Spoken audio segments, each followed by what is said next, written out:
യേശുവിൽ ഏറ്റവും പ്രിയപ്പെട്ട എൻ്റെ സഹോദരി സഹോദരന്മാരെ, ശാലോം ടെലിവിഷൻ്റെ വചന ശുശ്രൂഷയിലേക്ക് എല്ലാവരെയും സ്നേഹത്തോടെ സ്വാഗതം ചെയ്യുന്നു. ഇന്ന് വചനം കേൾക്കുന്ന എല്ലാവരെയും ദൈവം സമൃദ്ധമായി അനുഗ്രഹിക്കട്ടെ എന്ന് പ്രാർത്ഥിക്കുകയും ചെയ്യും. ഇന്ന് നമ്മൾ ചിന്തിക്കുന്ന വിഷയം ദൈവമക്കളായ നമ്മൾ ശ്രദ്ധിക്കേണ്ട 5 പ്രധാനപ്പെട്ട കാര്യങ്ങൾ എന്നതിനെ പറ്റിയാണ്. 1 കൊരിന്ത്യർ 16-ാം അധ്യായത്തിൻ്റെ 13-ാമത്തെ തിരുവചനം ഇങ്ങനെ പറയുന്നു: നിങ്ങൾ ജാഗരൂകരായിരിക്കുവിൻ, വിശ്വാസത്തിൽ ഉറച്ചു നിൽക്കുവിൻ, പൗരുഷവും കരുത്തുമുള്ളവരായിരിക്കുവിൻ, നിങ്ങളുടെ സകല കാര്യങ്ങളും സ്നേഹത്തോടെ നിർവഹിക്കുവിൻ. ആ അധ്യായം 1 കൊരിന്ത്യർ, അതായത് കൊരിന്ത്യർക്ക് എഴുതിയ 1-ാം ലേഖനത്തിൻ്റെ അവസാനത്തെ അധ്യായമാണ്. സ്നേഹത്തെപ്പറ്റിയും വരദാനങ്ങളെപ്പറ്റിയും എല്ലാം പറയുന്ന ഈ മനോഹരമായ ആ ലേഖനം അവസാനിക്കുകയാണ് 16-ാമത്തെ അധ്യായത്തിൽ. പരിശുദ്ധാത്മാവ് 5 കാര്യങ്ങൾ പറഞ്ഞുകൊണ്ടാണ് ലേഖനം അവസാനിപ്പിക്കുന്നത്. അതാണ് നമ്മളിപ്പോൾ കേട്ട 5 കാര്യങ്ങൾ. നിങ്ങൾ ജാഗരൂകരായിരിക്കുവിൻ, വിശ്വാസത്തിൽ ഉറച്ചു നിൽക്കുവിൻ, പൗരുഷവും കരുത്തുമുള്ളവരുമായിരിക്കുവിൻ, നിങ്ങളുടെ സകല കാര്യങ്ങളും സ്നേഹത്തോടെ നിർവഹിക്കുവിൻ. നമ്മൾ ആദ്യമായിട്ട് ഈ കൊറിന്ത് എന്ന് പറയുന്ന പട്ടണത്തെ പറ്റി, ഇത് കൊറിന്തോസുകാർക്ക് എഴുതിയ ലേഖനമാണ്. ഈ കൊറിന്ത് എന്ന് പറയുന്ന പട്ടണത്തിനൊരു പ്രത്യേകതയുണ്ട്. ലോകത്തിലെ തന്നെ കുപ്രസിദ്ധി നേടിയ ഒരു പട്ടണമാണ്. എന്തിനാണെന്നറിയാമോ? അശുദ്ധ ജീവിതത്തിന്. പുരുഷവേശ്യാ സമ്പ്രദായങ്ങൾ അടക്കം എന്ത് മ്ലേച്ഛതയും കാണിച്ചു കൂട്ടുന്ന, വളരെയധികം അശുദ്ധി നിറഞ്ഞ, ദൈവത്തെ ദൈവമായി അംഗീകരിക്കാതിരുന്ന, മ്ലേച്ഛതകളെ ഹൃദയത്തിൽ കൊണ്ടു നടന്ന, കൂരിരുട്ട് നിറഞ്ഞ ഒരു പ്രദേശം. ആത്മീയമായി പറഞ്ഞാൽ പിശാചിൻ്റെ അന്ധകാരത്തിൽ കഴിഞ്ഞിരുന്ന, പിശാചിൻ്റെ അടിമത്തത്തിലായിരുന്ന ആ സ്ഥലത്ത് യേശുക്രിസ്തുവിൻ്റെ സത്യസുവിശേഷം പ്രസംഗിക്കപ്പെടുകയാണ്. പൗലോസ് സുവിശേഷം പ്രസംഗിച്ച് അവിടെ സഭയുണ്ടാകുകയാണ്. താൻ സുവിശേഷം പ്രസംഗിച്ച് സഭ അവിടെ രൂപപ്പെട്ടു. ഈ കൊറിന്ത് എന്ന് പറയുന്ന പട്ടണത്തിലായിരുന്ന ഒരുപാട് പേര് യേശുവിൽ വിശ്വസിച്ചു. അവിടെ സഭയുണ്ടായി. സഭയിൽ വരദാനങ്ങൾക്ക് ഒരു കുറവില്ല. ധാരാളം വരദാനങ്ങളും പ്രവചനവും രോഗശാന്തിയും ഒക്കെയുണ്ട്. പക്ഷേ കുറച്ച് കഴിഞ്ഞപ്പോൾ പരിശുദ്ധാത്മാവ് പൗലോസിന് ഒരു കാര്യം പറഞ്ഞു കൊടുക്കുകയാണ്. കൊറിന്ത് എന്ന് പറയുന്ന അശുദ്ധി നിറഞ്ഞ പട്ടണത്തിൻ്റെ മ്ലേച്ഛതകൾ, തിന്മകൾ, ഇരുട്ട്, അന്ധകാരം, പൈശാചിക സ്വാധീനങ്ങൾ സഭയെയും പിടികൂടിയിരിക്കുന്നു. സഭയിലേക്ക് അശുദ്ധി കടന്നു വന്നിരിക്കുന്നു, മ്ലേച്ഛത കടന്നു വന്നിരിക്കുന്നു. പുറത്ത് പറയാൻ പോലും പറ്റാത്ത വണ്ണമുള്ള ധാരാളം അശുദ്ധി ആ സഭയിലെ മക്കളുടെ ഇടയിൽ, അംഗങ്ങളുടെ ഇടയിൽ കടന്നു വന്നു. പൗലോസ് അതിനെ ശക്തമായ ഭാഷയിൽ തിരുത്തുന്നുണ്ട്, ഡിസിപ്ലിൻ ചെയ്യുന്നുണ്ട്. ഇതിൻ്റെ എല്ലാം ഒടുവിൽ ഒരുപാട് കാര്യങ്ങൾ പറഞ്ഞതിന് ശേഷം തെറ്റാവർത്തിക്കാതിരിക്കാനും പരിശുദ്ധാത്മാവിൻ്റെ അഭിഷേകത്തോടെ മുന്നോട്ട് പോകാനും ദൈവത്തെ മഹത്വപ്പെടുത്തിക്കൊണ്ട് ഒരു വിളക്കായി പ്രശോഭിക്കേണ്ട ഈ കൊറിന്തോസിലെ സഭ തകർന്നു പോകാതിരിക്കാനുള്ള 5 കാര്യങ്ങൾ പറഞ്ഞു കൊടുക്കുകയാണ്. പരിശുദ്ധാത്മാവ് പൗലോസിലൂടെ പറഞ്ഞു കൊടുക്കുകയാണത്. ഇത് ഇന്ന് എനിക്കും നിങ്ങൾക്കും വളരെ വളരെ പ്രധാനപ്പെട്ടതാണ്. നമ്മൾ ഈ 5 കാര്യങ്ങൾ ശ്രദ്ധിക്കുമെങ്കിൽ നമ്മളും തകരത്തില്ല. ദൈവം ലോകത്തിൻ്റെ അവസാനം വരെ ജീവിച്ചിരിക്കുന്ന ദൈവമക്കൾക്ക് വേണ്ടി ഇത് വചനത്തിൽ രേഖപ്പെടുത്തി വച്ചിരിക്കുന്നു. 1-ാമത്തെ കാര്യം, നിങ്ങൾ ജാഗരൂകരായിരിക്കുവിൻ, ശ്രദ്ധയുള്ളവരായിരിക്കുവിൻ. ഈശോയുടെ ഏറ്റവും പ്രിയപ്പെട്ടവരെ, എന്ത് കാര്യത്തിനും ശ്രദ്ധ അത്യാവശ്യമാണ്. പ്രത്യേകിച്ച് വളരെ ഗൗരവതരമായ കാര്യങ്ങളാണ് നമ്മൾ ചെയ്യുന്നതെങ്കിൽ ശ്രദ്ധ കൂടിയേ തീരൂ. പണ്ട് ഞങ്ങൾ കോളേജിൽ പഠിക്കുമ്പോൾ ഞങ്ങളുടെ പ്രൊഫസർ എപ്പോഴും ഞങ്ങളോട് പറയും, ആസിഡ് കരങ്ങളിലെടുത്ത് നിങ്ങൾ ടെസ്റ്റ് ട്യൂബിലെടുത്ത് അങ്ങോട്ടും ഇങ്ങോട്ടും ഒക്കെ എന്തെങ്കിലും കൂട്ടിക്കലർത്തി മിക്സ് ചെയ്യുന്ന സമയത്ത് സൂക്ഷിച്ചില്ലെങ്കിൽ ടെസ്റ്റ് ട്യൂബ് എവിടെയെങ്കിലും തട്ടി ഒന്ന് പൊട്ടിപ്പോയാൽ ചിലപ്പോൾ അടുത്ത് നിൽക്കുന്ന കുട്ടിയുടെ മുഖത്തോ കൈകളിലോ ശരീരത്തോ നിങ്ങളുടെ പുറത്തോ തന്നെ ആസിഡ് വീണ് പൊള്ളലേൽക്കാൻ സാധ്യതയുണ്ട്. അതുകൊണ്ട് വളരെ ശ്രദ്ധയോടെ വേണം നിങ്ങൾ ലാബിൽ നിന്ന് പരീക്ഷണങ്ങൾ ചെയ്യാനെന്ന് ഞങ്ങളുടെ പ്രൊഫസർ പറഞ്ഞു എന്ന് ഞങ്ങൾ ഓർക്കുന്നു. പ്രിയപ്പെട്ടവരെ, ഞാനിത് ഇപ്പോൾ ഇവിടെ പറയാൻ കാരണം എന്താണ്? കർത്താവ് ഇതുമായിട്ട് ബന്ധപ്പെട്ട ഒരു കാര്യമാണ് നമ്മളോട് ഈ ഭാഗത്ത് പറയുന്നത്. നിങ്ങൾ ജാഗരൂകരായിരിക്കുവിൻ. ആത്മീയ ജീവിതം മുന്നോട്ട് കൊണ്ടുപോകാൻ ആഗ്രഹിക്കുന്ന വ്യക്തികളെ നിങ്ങൾ ശ്രദ്ധയുള്ളവരായിരിക്കുവിൻ. കാരണം ആരെ വിഴുങ്ങണമെന്ന് അന്വേഷിച്ചുകൊണ്ട് നിങ്ങളുടെ ശത്രുവായ സാത്താൻ അലറി നടക്കുമ്പോൾ നിങ്ങൾ ജാഗരൂകതയോടെ ശ്രദ്ധയോടെ മുന്നോട്ട് പോകണം. ഏതാനും വർഷങ്ങൾക്ക് മുമ്പ് ഇന്ത്യയിലെ മംഗലാപുരത്ത് ഒരു വലിയ ഫ്ലൈറ്റ് തകർന്നു വീണു. 100 കണക്കിന് ആളുകളാണ് മരിച്ചുപോയത്. ഒരു തെറ്റും ചെയ്യാത്ത നിഷ്കളങ്കരായ മനുഷ്യരവിടെ കത്തിച്ചാരമായി തീർന്നു. അതിന് കാരണമായി കണ്ടെത്തിയത് ഒരു പൈലറ്റിൻ്റെ ശ്രദ്ധക്കുറവാണ്. പൈലറ്റിൻ്റെ ജാഗ്രതയില്ലായ്മയാണ്. അദ്ദേഹം ജാഗരൂകനായിരുന്നുവെങ്കിൽ, അദ്ദേഹം അല്പം കൂടി ശ്രദ്ധ കാണിച്ചിരുന്നെങ്കിൽ ആ യാത്രക്കാർ അന്ന് അവിടെ കത്തി അമരത്തില്ലായിരുന്നു. ഒരു ഫ്ലൈറ്റിൻ്റെ അകത്തിരിക്കുന്ന മുഴുവൻ യാത്രക്കാരെയും സുരക്ഷിതമായി ലക്ഷ്യത്തെത്തിക്കേണ്ട വലിയൊരു ഉത്തരവാദിത്വമുള്ള വ്യക്തി ജാഗ്രത കുറവ് കാണിച്ചപ്പോൾ മുഴുവൻ വ്യക്തികളുടെയും അദ്ദേഹത്തിൻ്റെയും ജീവൻ അപകടത്തിലായി തീരുകയാണ്. നമ്മൾ ലക്ഷ്യസ്ഥാനത്തെത്തിച്ചേരേണ്ടവരാണ്. നമ്മുടെ പൗരത്വം സ്വർഗത്തിലാണ്. നമ്മൾ നിത്യപിതാവിനെ എന്നും കണ്ട് ആരാധിക്കേണ്ടവരാണ്. നമ്മൾ ഭൂമിയിൽ വളരെ കുറച്ചു കാലം മാത്രം ജീവിക്കേണ്ടവരാണ്. ദൈവം ഏൽപ്പിച്ച ഒരു ഉത്തരവാദിത്തം കഴിഞ്ഞാൽ ഇവിടം വിട്ടു പോകേണ്ടവരാണ് നമ്മൾ. അതുകൊണ്ട് പ്രിയപ്പെട്ടവരെ, നമുക്ക് തെറ്റ് പറ്റരുതെന്ന് ദൈവം ആഗ്രഹിക്കാൻ, ശ്രദ്ധയോടെ ചുവടുകൾ വയ്ക്കാൻ കർത്താവ് നമ്മോട് ആവശ്യപ്പെടുകയാണ്.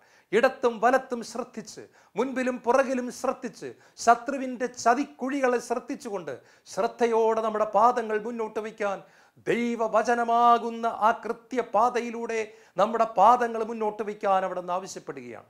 119 സങ്കീർത്തനത്തിൽ നമ്മൾ വായിക്കുന്നുണ്ട്, കർത്താവേ, അങ്ങയുടെ വചനം എൻ്റെ പാതയ്ക്ക് വെളിച്ചവും പാദങ്ങൾക്ക് പ്രകാശവുമാണ്. അതേ പ്രിയപ്പെട്ടവരെ, നമ്മുടെ വഴി തെറ്റിപ്പോകാതിരിക്കാൻ, നമ്മൾ ശ്രദ്ധയോടെ ചുവടുകൾ വയ്ക്കാൻ ദൈവത്തിൻ്റെ വചനം നമുക്ക് വഴി കാണിച്ചു തരുന്നുണ്ട്. ഉൽപ്പത്തി പുസ്തകത്തിൽ ആദ്യത്തെ മനുഷ്യനെ സൃഷ്ടിച്ച ഉടൻ തന്നെ ദൈവം അവരോടൊരു പ്രത്യേകമായ ഒരു കാര്യം പറയുന്നുണ്ട്. ജാഗരൂകത വേണം. സാത്താൻ കടന്നു വന്ന് സകലതും തകർത്ത് കളയാനിടയുണ്ട്. അതുകൊണ്ട് സാത്താന് നിങ്ങൾ അവസരം കൊടുക്കരുത്. അവനെ ഇവിടെ കയറ്റരുത്. അവൻ ഇവിടെ വരികയാണെന്നുണ്ടെങ്കിൽ അവനെ കൈകാര്യം ചെയ്ത് വിട്ടോണം. നിങ്ങൾക്ക് ഞാൻ തന്നിരിക്കുന്ന അനുഗ്രഹങ്ങൾ നഷ്ടപ്പെടുത്തി കളയാതിരിക്കാൻ നിങ്ങൾ ശ്രദ്ധയുള്ളവരായിരിക്കണം. യേശുവിൽ ഏറ്റവും പ്രിയപ്പെട്ടവരെ, ആദ്യമൊക്കെ കാര്യങ്ങൾ വലിയ കുഴപ്പമില്ലാതെ പോയി. പക്ഷേ ഒരു ദിവസം സാത്താൻ അവിടെ രംഗപ്രവേശം ചെയ്യുകയാണ്. സാത്താൻ തന്ത്രപൂർവം കെണികൾ ഒരുക്കുകയാണ്. ആദം അവിടെ ഇല്ലായിരുന്ന സമയത്ത്, ഹൗവയെ തനിച്ച് കിട്ടിയ സമയത്ത്, ഹൗവ ശ്രദ്ധക്കുറവോടെ നിൽക്കുന്ന സമയത്ത്, ഒരുപക്ഷെ മറ്റെന്തെങ്കിലും കാര്യത്തിൽ അമിതമായിട്ട് ശ്രദ്ധിച്ചുകൊണ്ടിരുന്ന സമയത്ത്, ദൈവചിന്ത കുറഞ്ഞു നിന്നൊരു സമയത്തായിരിക്കാം, അല്ലെങ്കിൽ അമിതമായ ഒരു വിശ്വാസം ഉണ്ടായിരുന്ന സമയത്തായിരിക്കാം. എനിവേ, അവിടെ സാത്താൻ കടന്നു വരുന്നു. പ്രലോഭനം അതിൻ്റെ എല്ലാ ശക്തിയോടും കൂടെ ആഞ്ഞടിക്കുന്നു. അതിൽ തട്ടി തകർന്നു വീഴുന്ന ഹൗവയെയും പിന്നീട് ആദത്തെയും നമ്മൾ കാണുന്നു. രണ്ടുപേരും ദയനീയമായിട്ട് പരാജയപ്പെട്ടു. ദൈവം കൊടുത്ത അനുഗ്രഹങ്ങൾ അവർക്ക് നഷ്ടപ്പെട്ടു. ഒന്നുമില്ലാത്തവരായി പർദീസായിൽ നിന്ന് പുറത്താക്കപ്പെട്ട് മണ്ണിനോട് മല്ലടിക്കുവാനായിട്ട് ഇറങ്ങിച്ചെന്ന് വീണ്ടും മുള്ളുകളും മുൾച്ചെടികളും നിറഞ്ഞ ഭൂമിയിൽ കരയുന്ന ആദത്തെയും ഹൗവയെയും നമ്മൾ കണ്ടുമുട്ടുന്നു. മരത്തിൻ്റെ പുറകിൽ ഒളിച്ചു നിന്ന് ദൈവം കടന്നു വന്നപ്പോൾ ആരാധിക്കാൻ സാധിക്കാതെ, അപ്പ എന്ന് വിളിക്കാൻ സാധിക്കാതെ വിഷമിക്കുന്ന ആദത്തെയും ഹൗവയെയും നമ്മൾ കാണുന്നു. എന്താണ് ഇതിന് കാരണം പ്രിയപ്പെട്ടവരെ? ശ്രദ്ധക്കുറവ് മാത്രമാണ് കാരണം. പലപ്പോഴും രാത്രിയിലുണ്ടാകുന്ന അപകടങ്ങളുടെ കാരണം പഠിക്കുമ്പോൾ നമുക്ക് കാണാം, ഡ്രൈവർമാർ 2 സെക്കൻഡ് അല്ലെങ്കിൽ ഒരു 3 സെക്കൻഡ് നേരത്തേക്ക്, അതായത് കണ്ണടച്ച് തുറക്കുന്ന അത്ര സമയം ഒന്നുറങ്ങിപ്പോകുന്നതാണ് കാരണം. ആ ഉറക്കത്തിൽ ആക്സിഡൻറ്റുകൾ നടക്കുകയാണ്. ഉറക്കം വരുന്ന സമയത്ത് തന്നെ കാറും ബസ്സുമൊക്കെ ഒന്ന് റോഡിൻ്റെ സൈഡിലോട്ട് മാറ്റിയിട്ട് ഒരു 10 മിനിറ്റ് ചാരിക്കടന്ന് ആ സ്റ്റിയറിങ്ങിലോട്ട് തലവെച്ചൊന്ന് ഉറങ്ങാമെങ്കിൽ ഒരുപാട് അപകടങ്ങൾ ഒഴിവാക്കാമായിരുന്നു. അതിന് പകരം ജാഗരൂകതയില്ലാതെ, ശ്രദ്ധയില്ലാതെ ഉറക്കം വന്നു കഴിഞ്ഞാലും വീണ്ടും വണ്ടി ഓടിച്ചുകൊണ്ടിരിക്കുമ്പോൾ തീരെ പ്രതീക്ഷിക്കാത്ത സമയത്ത് ആക്സിഡൻ്റ് ഉണ്ടാകുകയാണ്. ദൈവം നമുക്ക് മുന്നറിയിപ്പ് തരികയാണ്, ജാഗരൂകരായിരിക്കുവിൻ. ദാവീദ് വലിയ അഭിഷേകമുള്ള വ്യക്തിയായിരുന്നു. ദൈവത്തിൻ്റെ ഹൃദയത്തെ പിടിച്ചെടുത്ത മനുഷ്യൻ.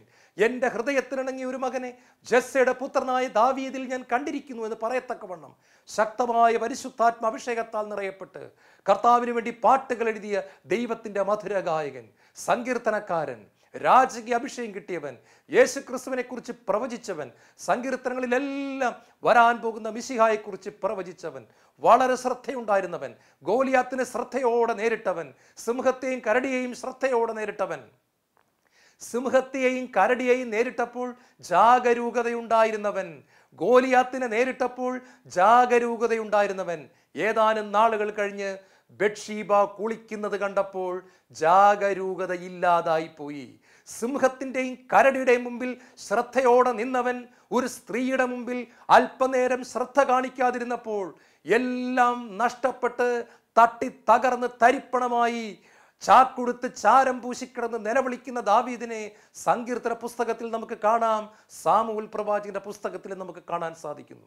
യേശുവിൽ ഏറ്റവും പ്രിയപ്പെട്ടവരെ, ദാവീദ് വ്യഭിചാരം ചെയ്യുന്നു, അതിൻ്റെ അപ്പുറത്തേക്ക് കടന്ന് കൊലപാതകം ചെയ്യുന്നു. തന്ത്രപൂർവ്വം ഒരു പാവപ്പെട്ട മനുഷ്യനെ കൊല്ലുകയാണ്. എന്താണ് ഇതിന് കാരണം? ഒരല്പ നിമിഷത്തെ ജാഗരൂകത ഇല്ലായ്മ. ദൈവത്തെ ആരാധിക്കേണ്ട സമയത്ത് അങ്ങോട്ടും ഇങ്ങോട്ടും കണ്ണുകൾ ഉലാത്തിക്കൊണ്ട്, അങ്ങോട്ടും ഇങ്ങോട്ടും കണ്ണുകളെ അലയാൻ വിട്ടെടുത്തുകൊണ്ട് ശ്രദ്ധയില്ലാതെ നടന്നതിനാൽ ദാവീദിന് തെറ്റുപറ്റി, സാംസന് തെറ്റുപറ്റി. സാംസൺ അഭിഷേകത്തെ ശ്രദ്ധിച്ചില്ല. സാംസന് മറ്റാർക്കും കൊടുക്കാത്ത അഭിഷേകം കൊടുത്തുകൊണ്ട് ദൈവം പറയുന്നുണ്ട്, നീ ഞാനുമായിട്ടുള്ള ഉടമ്പടിയുടെ അടയാളമാണ് ഈ മുടി എന്ന് പറയുന്നത്. മുടിക്ക് അതിൽ തന്നെ ശക്തിയില്ല സാംസൺ, പക്ഷെ ഞാനും നീയും തമ്മിലുള്ളൊരു ഉടമ്പടിയുണ്ട്. നമ്മൾ പരസ്പരം കൈകോർത്ത് പിടിച്ച ഒരു ഉടമ്പടിയുണ്ട്.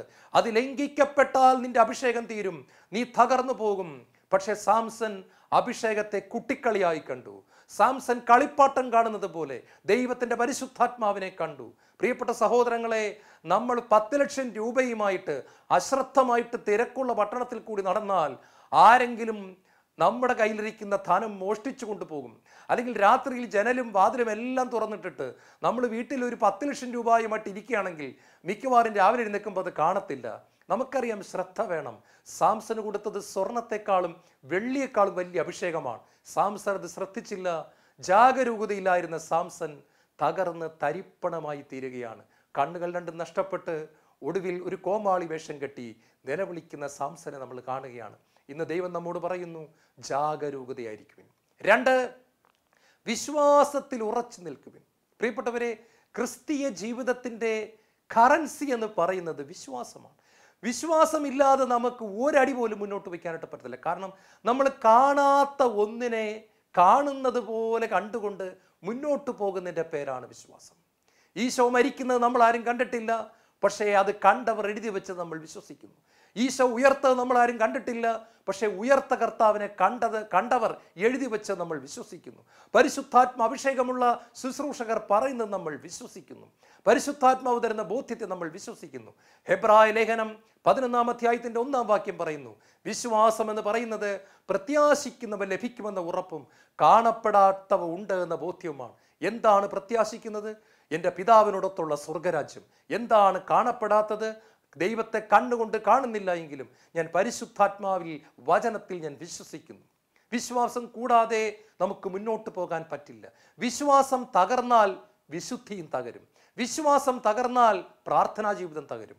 വിശ്വാസം തകർന്നാൽ കൃപയില്ലാതാവും. വിശ്വാസം തകർന്നാൽ അഭിഷേകം നഷ്ടപ്പെടും. വിശ്വാസം തകർന്നാൽ ആത്മീയരായി നമ്മൾ ജഡികരായി തീരും. വിശ്വാസം എന്ന് പറയുന്നത് ദൈവത്തിൻ്റെ വചനത്തെ അങ്ങനെ തന്നെ എടുക്കുന്നതാണ്. ദൈവം പറഞ്ഞതിനെ ഞാൻ അങ്ങനെ തന്നെ സ്വീകരിക്കുന്നതിൻ്റെ പേരാണ് വിശ്വാസം. ഒരിക്കൽ ഒരു മനുഷ്യൻ മരുഭൂമിയിലൂടെ നടന്നു പോവുകയാണ്. കുറേ ദൂരം നടന്നപ്പോൾ അദ്ദേഹത്തിന് ഭയങ്കരമായിട്ട് ദാഹിച്ചു. അദ്ദേഹത്തിന് തോന്നി അദ്ദേഹം മരിച്ചു പോകും. അദ്ദേഹം അങ്ങോട്ടും ഇങ്ങോട്ടൊക്കെ നോക്കിയപ്പോൾ ഒരു കുഴൽ പമ്പ്, അതായത് നമ്മൾ ബോർവെൽ എന്നൊക്കെ പറയത്തില്ലേ, അങ്ങനത്തെ ഒരു കുഴൽ കിണർ കാണുകയാണ്. പമ്പ് ചെയ്ത് വെള്ളമെടുക്കേണ്ട ഒരു കുഴൽ കിണർ. പക്ഷേ ആ കുഴൽ കിണറിൽ ചെന്ന് അടിച്ചപ്പോൾ അതിൽ നിന്ന് വെള്ളം വരുന്നില്ല.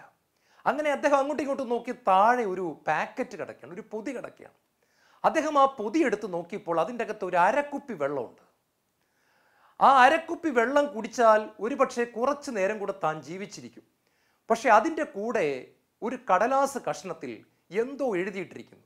അദ്ദേഹം അത് വായിച്ചു. ഇങ്ങനെയാണ്, യാത്രക്കാരാ, നിങ്ങൾക്ക് ഈ ബോർവെല്ലിൽ നിന്നും, ഈ കുഴൽ കിണറിൽ നിന്നും വെള്ളം വേണമെങ്കിൽ ഈ കുപ്പിയുടെ അകത്തിരിക്കുന്ന വെള്ളമെടുത്ത് നിങ്ങൾ ആദ്യമേ കുഴൽ കിണറിൻ്റെ അകത്തേക്ക് ഒഴിക്കണം.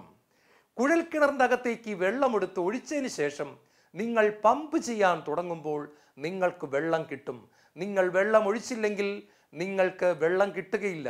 നിങ്ങൾ ആവശ്യത്തിന് കുടിച്ചതിന് ശേഷം ഇനിയും വരുന്ന ഒരു യാത്രക്കാരൻ്റെ ജീവൻ രക്ഷിക്കാൻ വേണ്ടി ഈ കുപ്പിയുടെ അകത്ത് ബാക്കി വെള്ളം നിറയ്ക്കാനും മറക്കാതിരിക്കുമല്ലോ. സ്നേഹപൂർവം ഒരു വഴി യാത്രക്കാരൻ. പ്രിയപ്പെട്ടവരെ, ഈ യാത്രക്കാരൻ ധർമ്മസങ്കടത്തിലായി. കാരണം കണ്ണും പൂട്ടി കുഴൽക്കിണറിൻ്റെ അകത്തേക്ക് അരക്കുപ്പി വെള്ളമെടുത്ത് ഒഴിച്ചാൽ അതിൻ്റെ അകത്തുനിന്ന് വെള്ളം വരുമെന്ന് ഒരു ഉറപ്പുമില്ല. ഇയാൾ ഈ പേപ്പറിൽ എഴുതി വെച്ചിരിക്കുന്നത് ആരാന്ന് പോലും അറിയത്തില്ല. എഴുതിയ ആളെ കണ്ടിട്ടില്ല. ഇവിടെ ഒരു പേപ്പർ മാത്രമേ ഉള്ളൂ. ഈ പേപ്പറിൽ എഴുതിയിരിക്കുന്നത് വിശ്വസിച്ചുകൊണ്ട് കണ്ണുമടച്ച് വെള്ളമൊഴിച്ചാൽ വെള്ളം വന്നില്ലെങ്കിൽ മരിച്ചു വീഴും. കുപ്പിയുടെ അകത്തിരിക്കുന്ന വെള്ളമെങ്ങാനും എടുത്ത് കുടിക്കുകയാണെങ്കിൽ മരുഭൂമിയുടെ അങ്ങേ അറ്റത്ത് ചെല്ലുമെന്ന് ഉറപ്പില്ല, എങ്കിലും കുറേ നേരം കൂടെ പിടിച്ചു നിൽക്കാം. പക്ഷെ ഇതിൻ്റെ അകത്തെ വെള്ളം തീർന്നാൽ തനിക്ക് പുറകെ ഒരു യാത്രക്കാരൻ ഇതുപോലെ വെള്ളം കിട്ടാതെ വന്നാൽ അയാൾക്ക് കുഴൽ കിണറിൽ നിന്നും വെള്ളമെടുക്കാൻ പറ്റുകയില്ല, അയാൾ മരിച്ചു വീഴും.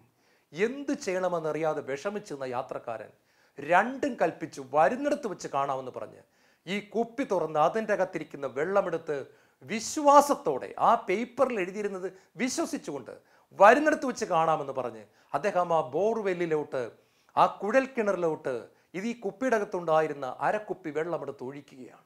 ഒഴിച്ചതിന് ശേഷം അദ്ദേഹം അതിൻ്റെ ഹാൻഡിലിൽ പിടിച്ച് പമ്പ് ചെയ്യാൻ തുടങ്ങി. 1, 2, 3, 4 അനക്കമൊന്നുമില്ല. അദ്ദേഹത്തിന് ഭയമായി. ദൈവമേ, എല്ലാം നഷ്ടപ്പെട്ടു. വീണ്ടും അദ്ദേഹം അടിക്കുകയാണ്.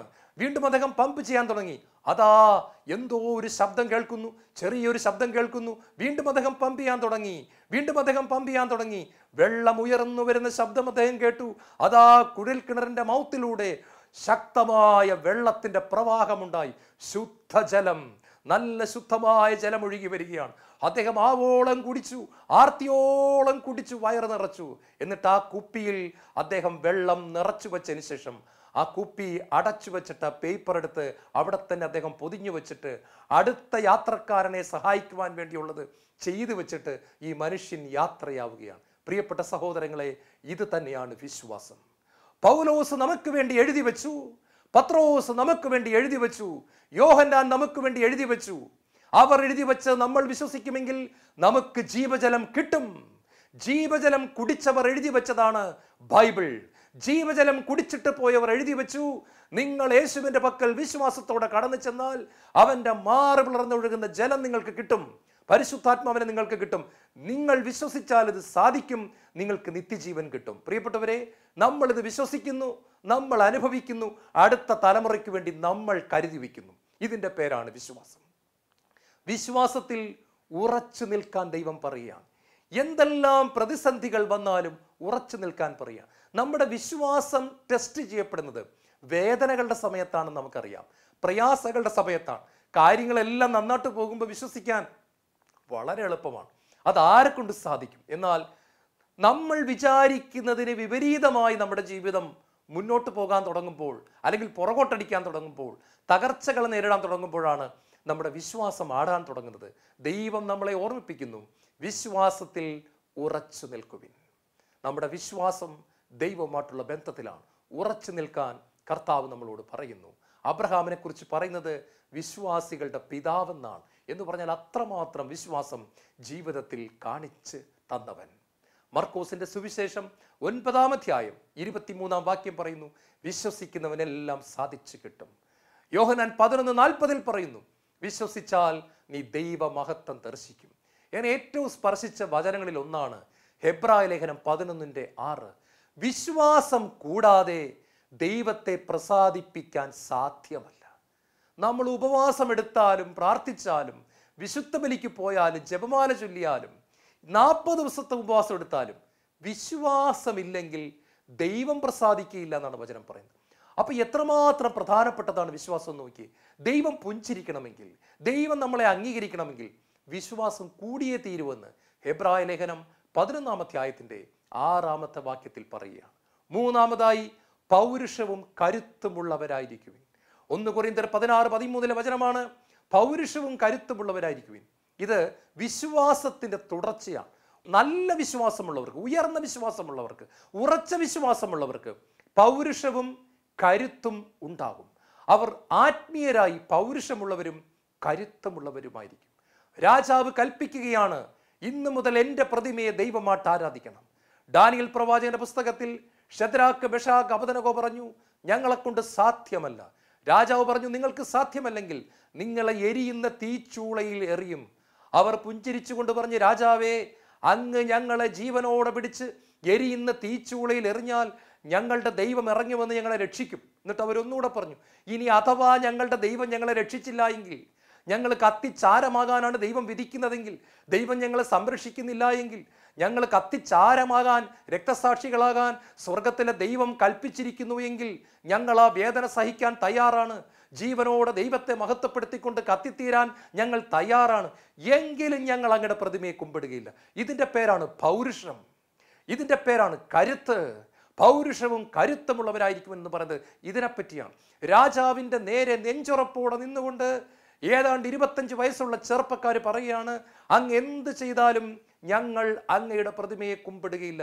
ഞങ്ങൾ സ്വർഗത്തെയും ഭൂമിയെയും സൃഷ്ടിച്ച ജീവനുള്ള ദൈവത്തെ മാത്രമേ ആരാധിക്കത്തുള്ളൂ. യേശുവിൽ ഏറ്റവും പ്രിയപ്പെട്ടവരെ, അവിടെ നിന്ന് സകലരും അത്ഭുതപ്പെട്ടു പോയി. കാരണം ആളുകളെല്ലാം ഒന്നിനു പുറകെ ഒന്നായി കുമ്പിടുകയാണ്. ഈ ചെറുപ്പക്കാരുടെ പൗരുഷം. രാജാവ് അവരെ പൊക്കിയെടുത്ത് തീച്ചുളയിൽ എറിയുന്നു. പക്ഷേ ദൈവം അവരെ മാനിക്കുകയാണ്. നമ്മൾ വചനത്തിൽ വായിക്കുന്നു, കർത്താവ് ഇറങ്ങി വന്നവരെ രക്ഷിക്കുന്നു. ജയിലിൽ കിടക്കുന്ന പൗലോസിനെ ചങ്ങലകളോടെ അഗ്രിപ്പ രാജാവിന്റെ മുൻപിൽ കൊണ്ടുവരുന്നു. അഗ്രിപ്പ രാജാവിനോട് പൗലോസ് സുവിശേഷം പറയുന്നു. അഗ്രിപ്പ പുച്ഛത്തോടെ ചോദിക്കുന്നു, പൗലോസ്, എളുപ്പത്തിൽ എന്നെ ക്രിസ്ത്യാനിയാക്കാമെന്നാണോ? പൗരുഷവും ചങ്കുറപ്പുമുള്ള പൗരുഷമുള്ളവൻ, കരുത്തുള്ള പൗലോസ്, വിശ്വാസത്തിൽ ഉറപ്പുള്ള പൗലോസ് നെഞ്ചു വിരിച്ചു നിന്നുകൊണ്ട് അഗ്രിപ്പ രാജാവിനോട് പറയുകയാണ്, അഗ്രിപ്പ രാജാവേ, അങ്ങ് മാത്രമല്ല, ഈ കൊട്ടാരത്തിൽ ഇപ്പോൾ എൻ്റെ പ്രസംഗം കേട്ടുകൊണ്ടിരിക്കുന്ന നിങ്ങൾ എല്ലാവരും എന്നെപ്പോലെ വിശ്വാസിയായിരുന്നെങ്കിൽ, യേശു ക്രിസ്തുവിൽ വിശ്വസിച്ചിരുന്നുവെങ്കിൽ എന്ന് ഞാൻ ആഗ്രഹിക്കുകയാണ്. ഈ ചങ്ങലയുടെ കാര്യത്തിൽ ഒഴികെ എനിക്ക് കിട്ടിയ എല്ലാ അനുഗ്രഹങ്ങളും നിങ്ങൾക്ക് കിട്ടണമെന്ന് ഞാൻ ആഗ്രഹിക്കുന്നു. കാണുക പ്രിയപ്പെട്ടവരെ, എളുപ്പത്തിൽ എന്നെ ക്രിസ്ത്യാനിയാക്കാമെന്ന് ചോദിച്ചപ്പോൾ ധൈര്യത്തോടെ നെഞ്ചു വിരിച്ചു നിന്ന് പൗരുഷവും കരുത്തും കാണിക്കുന്ന പൗലോസിനെ നമുക്ക് കാണാനായിട്ട് സാധിക്കുന്നു.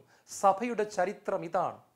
നമ്മളെ സാത്താൻ ആക്രമിക്കുമ്പോൾ അവൻ്റെ നേരെ നെഞ്ചു വിരിച്ചു നിന്നുകൊണ്ട് എൻ്റെ ഉള്ളിലുള്ളവൻ പുറമെയുള്ളവനേക്കാൾ വലിയവനാണെന്ന് പറയുവാൻ, സാത്താനെ നീ എൻ്റെ ചെരുപ്പിൻ്റെ താഴെ കിടക്കേണ്ടവനാണ്. ലൂക്കാ 10:19, പാമ്പുകളുടെയും തേളുകളുടെയും ശത്രുവിൻ്റെ സകല ശക്തിയുടെ മേൽ ചവിട്ടി നടക്കാൻ നിനക്ക് അധികാരം തരുന്നു എന്ന് കർത്താവ് പറഞ്ഞിട്ടില്ലേ? ഈശോയിൽ ഏറ്റവും പ്രിയപ്പെട്ടവരെ, പൗരുഷവും കരുത്തുമുള്ളവരായിരിക്കുവിൻ. അവസാനമായിട്ട് നിങ്ങളുടെ സകല കാര്യങ്ങളും സ്നേഹത്തോടെ നിർവഹിക്കുവിൻ. നിങ്ങളുടെ സകല കാര്യങ്ങളും സ്നേഹത്തോടെ നിർവഹിക്കുവിൻ. ഇത് പറഞ്ഞിട്ട് ആ ലേഖനം അവസാനിക്കുക.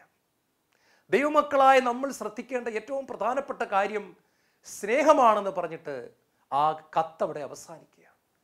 1 കൊരിന്ത്യർ 14-ാം അധ്യായത്തിന്റെ 1-ാമത്തെ വാക്യം ഇങ്ങനെ പറയുകയാണ്, സ്നേഹമായിരിക്കട്ടെ നിങ്ങളുടെ ലക്ഷ്യം. യോഹന്നാന്റെ സുവിശേഷം 13-ാം അധ്യായത്തിൽ നമ്മൾ ഇപ്രകാരം കാണുന്നു. ഈശോ പറയുന്നുണ്ട്, ഞാൻ നിങ്ങളെ സ്നേഹിച്ചതുപോലെ നിങ്ങൾ പരസ്പരം സ്നേഹിക്കുവിൻ. നിങ്ങൾക്ക് പരസ്പരം സ്നേഹമുണ്ടെങ്കിൽ നിങ്ങൾ എൻ്റെ ശിഷ്യന്മാരാണെന്ന് ലോകം അറിയും. പ്രിയപ്പെട്ടവരെ, സ്നേഹത്തിൽ എന്ത് കാര്യവും സ്നേഹത്തിൽ ചെയ്യാൻ പറയും. വിശുദ്ധ കൊച്ചു തെരേസ്യ പറയുന്നുണ്ട്, ഞാൻ താഴെ കിടക്കുന്ന ഒരു കടലാസ് കഷ്ണം എടുത്ത് വേസ്റ്റ് ബോക്സിൽ ഇടുമ്പോഴും എൻ്റെ ഈശോയോടുള്ള സ്നേഹത്തെ പ്രതിയാണ് ഞാനത് ചെയ്യുന്നത്. കോൺവെന്റിൽ ഞാനൊരു പാത്രം കഴുകി വയ്ക്കുമ്പോൾ, ഞാൻ ടേബിൾ ഒന്ന് തുടച്ചിടുമ്പോൾ, ചെടിക്കൽപ്പം വെള്ളമൊഴിക്കുമ്പോൾ, എന്ത് ചെയ്താൽ, തറ തുടയ്ക്കുമ്പോൾ, പാത്രം കഴുകുമ്പോൾ, തുണി കഴുകുമ്പോൾ, ചിലന്തി വരകളടിച്ച് വൃത്തിയാക്കുമ്പോൾ ഞാൻ എൻ്റെ കർത്താവിനോടുള്ള സ്നേഹത്തെ പ്രതിയാണ് ചെയ്യുന്നത്. നിങ്ങളുടെ സകല കാര്യങ്ങൾ സ്നേഹത്തോടെ ചെയ്യുവേ. അമ്മമാർ വീട്ടിൽ ആഹാരം പാചകം ചെയ്യുമ്പോൾ സ്നേഹത്തോടെ ചെയ്യാൻ പറയും. കുഞ്ഞുങ്ങൾ പഠിക്കുമ്പോൾ സ്നേഹത്തോടെ പഠിക്കാൻ പറയും. എല്ലാം സ്നേഹത്തിലായിരിക്കാനായിട്ട് കർത്താവ് നമ്മളെ പഠിപ്പിക്കുകയാണ്. ഇന്ന് തിരുവചനം കേട്ടുകൊണ്ടിരിക്കുമ്പോൾ ദൈവം തരുന്ന ഈ മുന്നറിയിപ്പ് നമ്മുടെ ജീവിതത്തിൽ നമുക്ക് സ്വീകരിക്കാം. കർത്താവ് തരുന്ന ഈ മുന്നറിയിപ്പുകൾ നമ്മൾ ശ്രദ്ധിക്കുകയാണെങ്കിൽ നമ്മൾ തകരത്തില്ല, തളരത്തില്ല. നമുക്ക് മുൻപേ വിശ്വാസത്തിൻ്റെ നല്ല ഓട്ടം ഓടിയ അനേകരെ പോലെ നമുക്ക് മുന്നോട്ട് പോകാൻ സാധിക്കും. ഈ കൊറിന്ത്യക്കാർക്ക് ലേഖനം എഴുതിയ പൗലോസ്ലീഹ പറഞ്ഞ കാര്യം പ്രാവർത്തികമാക്കിയ ഒരു വ്യക്തിയാണ്. അദ്ദേഹം തിമോത്തിക്ക് ലേഖനം എഴുതുമ്പോൾ പറയുന്നുണ്ട്, ഞാൻ നല്ല ഓട്ടം ഓടി, എൻ്റെ വിശ്വാസം ഞാൻ കാത്തു, എൻ്റെ ഓട്ടം ഞാൻ പൂർത്തിയാക്കി. വിശ്വാസം കാത്തു, കണ്ടോ, എൻ്റെ ഓട്ടം ഞാൻ പൂർത്തിയാക്കി, എനിക്കായി കിരീടം ഒരുക്കപ്പെട്ടിരിക്കുന്നു, നീതിയുടെ കിരീടം ഒരുക്കപ്പെട്ടിരിക്കുന്നു. മറ്റുള്ളവരോട് വിശ്വാസത്തിൽ ഉറച്ചു നിൽക്കാൻ പറഞ്ഞ പൗലോസ്ലീഹ മരണത്തിന് തൊട്ടു മുമ്പ് പറയുകയാണ്, ഞാൻ എൻ്റെ വിശ്വാസം കാത്തു. അദ്ദേഹത്തിനത് സാധിച്ചു.